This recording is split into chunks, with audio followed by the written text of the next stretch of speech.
दिल्ली में ट्रैफिक बहुत ज़्यादा है। उसका एक बड़ा कारण है कि दिल्ली की सड़कों के ऊपर कार और स्कूटर बहुत हैं, प्राइवेट व्हीकल्स बहुत ज़्यादा हैं। अगर हमें कार और स्कूटर पे ट्रैवल करने वाले लोगों को पब्लिक ट्रांसपोर्ट पे लेके जाना है तो हमें पब्लिक ट्रांसपोर्ट को कंफर्टेबल, सेफ और टाइम के अकॉर्डिंग चले, ये हमें सुनिश्चित करना होगा।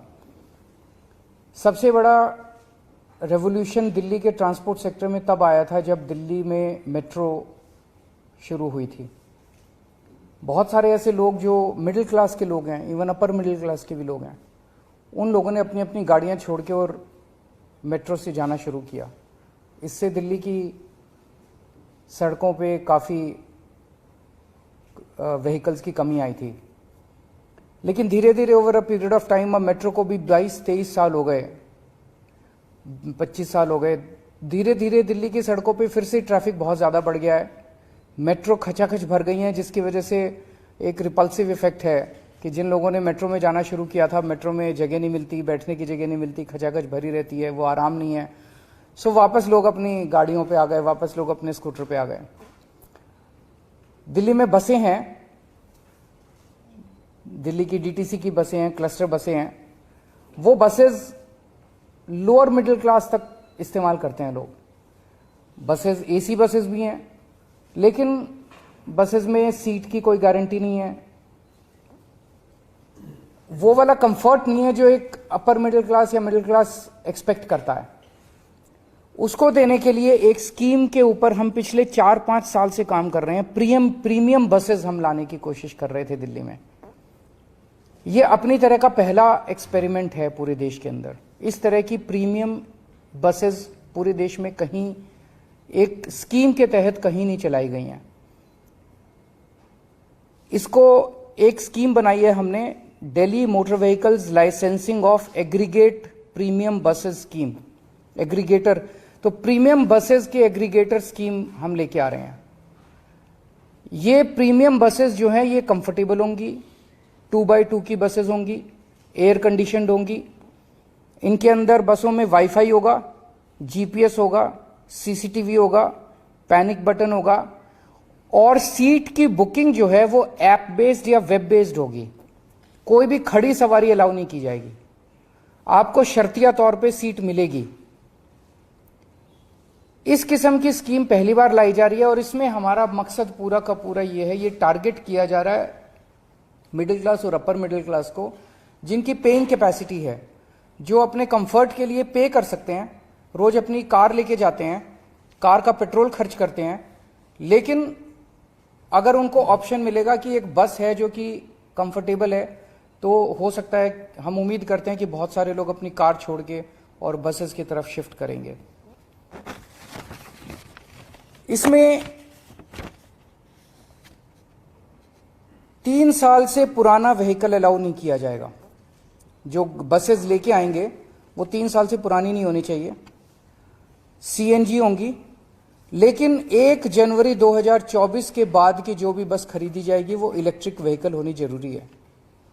इसमें जितनी बसें होंगी, बस की इसमें लाइसेंस दिया जाएगा एक एग्रीगेटर को और वो लाइसेंस फीस उसको देनी होगी। लेकिन जो इलेक्ट्रिक बसेस लेके आएगा उसकी कोई लाइसेंस फीस नहीं होगी। This is just to encourage that more and more people should come with electric buses. कोई भी बस जो है उसमें कम से कम 12 सीटें होनी चाहिए, 2x2 की कम से कम 12 हों, उससे ज्यादा कितनी भी हो सकती हैं। एक एग्रीगेटर कम से कम 50 बसेस लाइसेंस मिलने के बाद, लाइसेंस अप्लाई करेगा, लाइसेंस मिलेगा, लाइसेंस मिलने के 90 दिन के अंदर उसको कम से कम 50 बसेस ऑपरेट और मेंटेन करनी होंगी। सबसे खास बात इस स्कीम की यह है कि रूट्स हम नहीं देंगे, रूट्स एग्रीगेटर हर बस के खुद डिसाइड करेगा ऑन द बेसिस ऑफ जहां ज्यादा ट्रैफिक है वहां पे ज्यादा बस चलेंगी।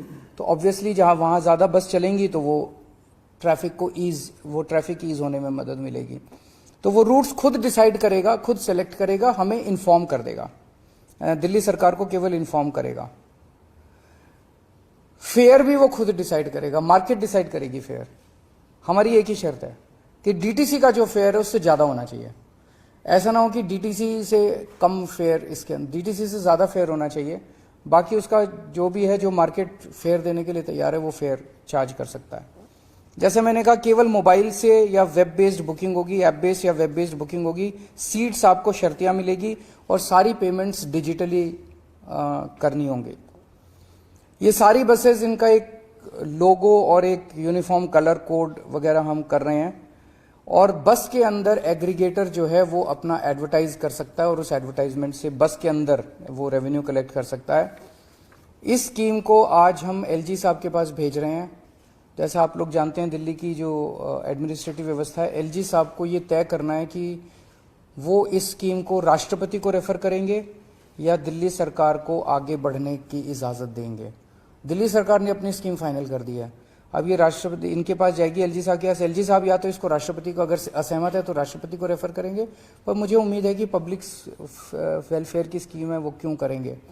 दूसरा, एलजी साहब से आने के बाद इस स्कीम को हम पब्लिक फीडबैक के लिए हम इसको 1 महीने के लिए वेबसाइट पे डालेंगे, ताकि जनता जो भी फीडबैक देना चाहे जनता फीडबैक दे, और जनता के फीडबैक के आधार पे अगर कुछ माइनर चेंजेस इसके अंदर करने हुए तो चेंजेस करके इसको जल्द से जल्द लागू किया जाएगा।